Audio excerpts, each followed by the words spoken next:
आज का जो हमारा टॉपिक है वो काफ़ी इम्पोर्टेंट है और काफ़ी इंटरेस्टिंग भी है। इम्पोर्टेंट इसलिए है कि इसकी ज़रूरत केवल 6, 7, 8 क्लास में ही नहीं बल्कि 9, 10, 11, 12 में भी ज़रूरत पड़ती है और उसके बाद कॉम्पिटिटिव एग्जामिनेशंस में भी इनकी चीज़ों की ज़रूरत पड़ती है।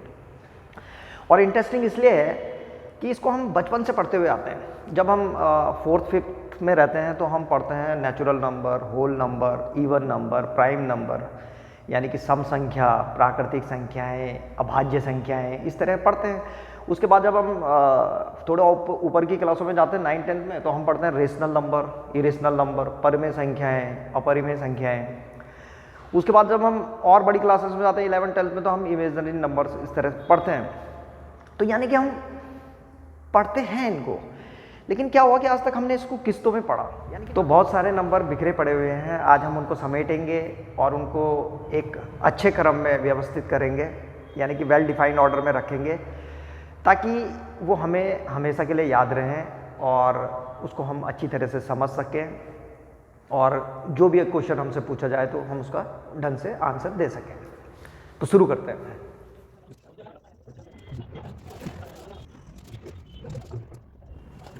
नंबर सिस्टम, संख्या पद्धति, इसको हम दो ब्रॉड कैटेगरी में डिवाइड कर सकते हैं। एक होता है रियल नंबर यानी कि वास्तविक संख्या, और दूसरा है इमेजिनरी नंबर, काल्पनिक संख्या। काल्पनिक संख्याएं वो संख्याएं होती हैं जिनकी हम केवल कल्पना कर सकते हैं, वास्तव में वो होती नहीं है। आज का हमारा टॉपिक नहीं है, इस पर फिर कभी डिटेल में बात करेंगे। आज हम अपना पूरा फोकस रखेंगे रियल नंबर यानी कि वास्तविक संख्या पे। तो रियल नंबर को दो पार्ट्स में डिवाइड किया जा सकता है। पहला है रेशनल नंबर यानी कि परिमेय संख्या, और दूसरा है इरेशनल नंबर यानी कि अपरिमेय संख्या। रेशनल नंबर वो होते हैं जिनको हम p/q के फॉर्म में लिख सकते हैं और q 0 नहीं होना चाहिए, और जिनको हम p/q के फॉर्म में नहीं लिख सकते हैं उनको जो है इरेशनल नंबर बोलते हैं।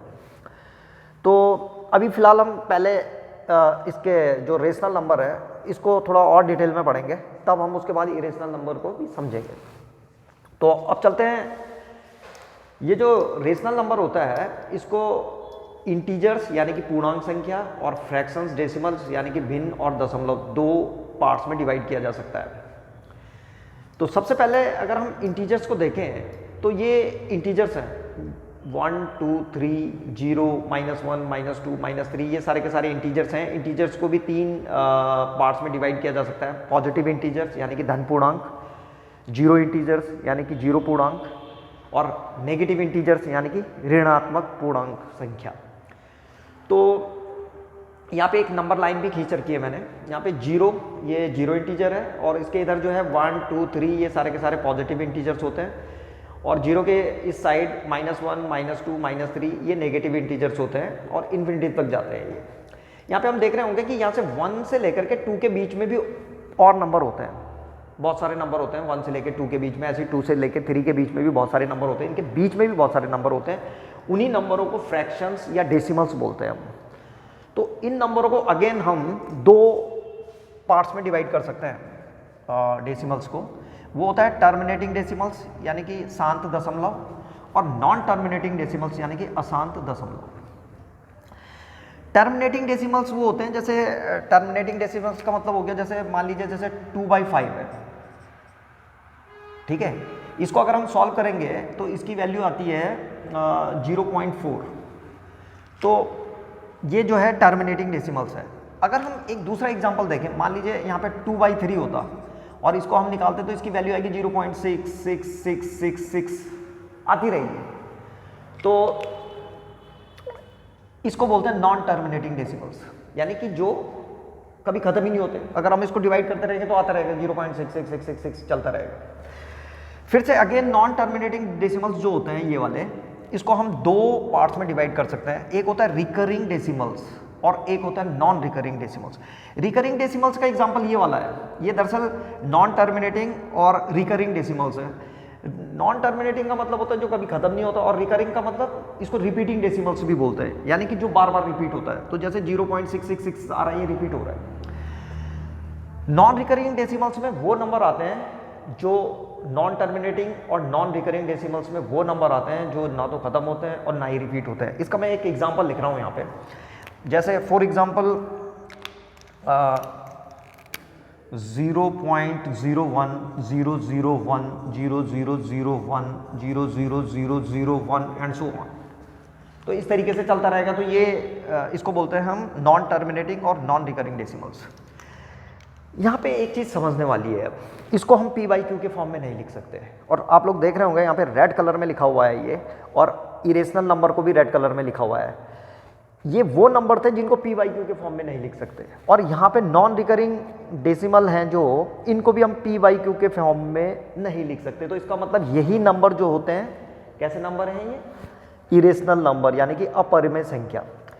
हिंदी मीडियम वालों को समझने में ज़्यादा दिक्कत नहीं होगी। अपरिमेय का मतलब होता है जो अपरिमित, मतलब जिनकी कोई सीमा ही नहीं है। तो इनकी कोई सीमा ही नहीं होती, चलते चले जाते हैं ये, और इनको पी बाई क्यू के फॉर्म में भी नहीं लिखा जा सकता। इसका मतलब ये हुआ कि ये जो ये नॉन टर्मिनेटिंग और नॉन रिकरिंग डेसिमल्स हैं, उनको यहाँ नहीं लिखा जाना चाहिए। इनको कहाँ लिखा जाना चाहिए था? यहाँ।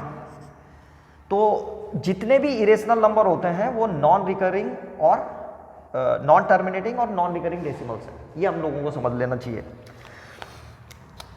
ये सारे के सारे यहाँ आएंगे, इसमें नहीं आते, यानी कि ये रेशनल नंबर नहीं होते ये, क्योंकि इनको पी बाई क्यू के फॉर्म में नहीं लिखा जा सकता। तो मैंने यहाँ से कट कर दिया और इसको यहाँ लिख दिया। दरअसल क्या होता है कि जब हम फ्रैक्शंस या डेसिमल्स पढ़ते हैं तो ये उसका पार्ट है। किसका? फ्रैक्शंस और डेसिमल्स का। तो कुल मिला के समझने वाली बात ये है कि जब हम डेसिमल्स की बात करते हैं तो जो डेसिमल्स नॉन टर्मिनेटिंग और नॉन रिकरिंग होते हैं वो तो इरेशनल नंबर होते हैं, और बाकी जितने भी डेसिमल्स बचे वो सारे के सारे रेशनल नंबर होते हैं। उनको हम रेशनल नंबर बोलेंगे। अब एक बार फिर से यहाँ पे आते हैं। इंटीजर, यहाँ पे हमने पढ़ा था इंटीजर्स 3 तरह के होते हैं, positive integers, zero integers, negative integers. इसमें आप देख रहे होंगे यहाँ पे 0, 1, 2, 3, अगर हम जीरो इंटीजर्स को और पॉजिटिव इंटीजर्स को इंक्लूड करते हैं तो इसको नया नाम दिया जाता है, इनको बोलते हैं होल नंबर। होल नंबर में जीरो भी इंक्लूड होता है, तो होल नंबर्स। इसके अलावा इसमें कुछ और नंबर्स भी होते हैं, जैसे नेचुरल नंबर, इनको बोलते हैं हिंदी में प्राकृतिक संख्या। प्राकृतिक संख्या जो है ये कहाँ से स्टार्ट होता है? 1 से। इसको हम लिख सकते हैं 1, 2, 3, ये डॉट डॉट डॉट आगे तक जाते हैं। ये सारे के सारे जो है नेचुरल नंबर है। इवन नंबर इसको बोलते हैं सम संख्या। ये 2, 4, 6, 8 ये सारे के सारे इवन नंबर होते हैं। इवन नंबर वो नंबर होते हैं जो 2 से डिवाइड हो जाते हैं। ऐसी ऑड नंबर है, इनको बोलते हैं विषम संख्या। ये जो है जो इवन नंबर नहीं होते, यानी कि जो 2 से डिवाइड नहीं होते, वो ऑड नंबर है। इसके बाद प्राइम नंबर। प्राइम नंबर वो नंबर होते हैं जो या तो खुद से डिवाइड होते हैं या फिर 1 से डिवाइड होते हैं, उनको प्राइम नंबर कहते हैं, या अभाज्य संख्या बोलते हैं उनको। जैसे इसके एग्जाम्पल हैं 3, 5, 7, 11। 11 जो है या तो खुद से डिवाइड होता है या 1 से डिवाइड होता है, इसलिए वो प्राइम नंबर होता है। ऐसे बहुत सारे प्राइम नंबर होते हैं। इसके बाद है कंपोजिट नंबर। कंपोजिट नंबर का मतलब हो गया यौगिक संख्या। तो यौगिक संख्याएं वो संख्याएं होती हैं जो ये प्राइम नंबर नहीं होते, यानी कि जो कंपोजिट नंबर वो नंबर हैं जो प्राइम नंबर नहीं है। उसके बाद आता है को प्राइम नंबर। को प्राइम नंबर वो नंबर होते हैं जिनका HCF यानी कि हाईएस्ट कॉमन फैक्टर, यानी कि महत्तम समावर्तक 1 होता है, उसको जो है हम को प्राइम नंबर बोलते हैं। को प्राइम नंबर में कोई भी प्राइम फैक्टर कॉमन नहीं होता, ये हमको समझना चाहिए। तो ये कुछ और नंबर थे, जो ये सारे के सारे नंबर भी जो है रेशनल नंबर के अंडर में आते हैं। पूरे के पूरे ये सारे के सारे रेशनल नंबर हैं, इनको भी P बाई Q के फॉर्म में लिखा जा सकता है। Q 0 नहीं होना चाहिए। तो अब जरा इरेशनल नंबर को थोड़ा डिटेल में देखते हैं। इरेशनल नंबर अभी मैंने कहा था जिसको P बाई Q के फॉर्म में नहीं लिखा जा सकता, वो इरेशनल नंबर होता है। जैसे किसको नहीं लिखा जा सकता P बाई Q के फॉर्म में? पाई, √2। अभी मैंने एक एग्जांपल लिखा था यहाँ पे, ये भी इरेशनल नंबर था, 0.0100100001 एंड सो ऑन। ये सारे के सारे इरेशनल नंबर है। कुछ लोगों को लग रहा होगा कि पाई तो जो है रेशनल नंबर होना चाहिए, इसकी वैल्यू 22/7 होती है। लेकिन देखिए पाई की वैल्यू 22/7 जो होती है वो अप्रॉक्स वैल्यू है। 0.314 जो है हम इसके अप्रॉक्स वैल्यू लेते हैं, वो अप्रॉक्स वैल्यू है, एक्चुअल वैल्यू नहीं है पाई की। Why the pi is irrational number, इसके लिए एक वीडियो बना रखा है, आप लोग उसको देख सकते हैं। ऐसी √2 है। √2 भी जो है अगर हम इसकी वैल्यू निकालना शुरू करें तो ये जो है एक तो √2 की वैल्यू जिनको रूट निकालने आते हैं वो निकाल के देखें, तो तुम लोग देखोगे कि उसमें जो है √2 की वैल्यू निकलती चली जाएगी और ना तो वो रिपीट होगा और ना ही कभी खत्म होगा, तो चलता चला जाता है। तो इसलिए जो है ये भी कैसा है, इरेशनल नंबर बोलते हैं। इसका मतलब ये हुआ कि ये भी नॉन टर्मिनेटिंग और नॉन रिकरिंग डेसिमल्स है, यानी कि अशांत दशमलव है, अनावर्ती। और ऐसी ये है, तो ये कुछ इरेशनल नंबर हैं।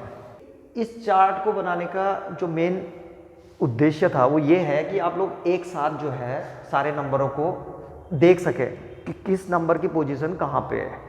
तो इससे जो है काफ़ी मदद मिलती है समझने में भी और सीखने में भी।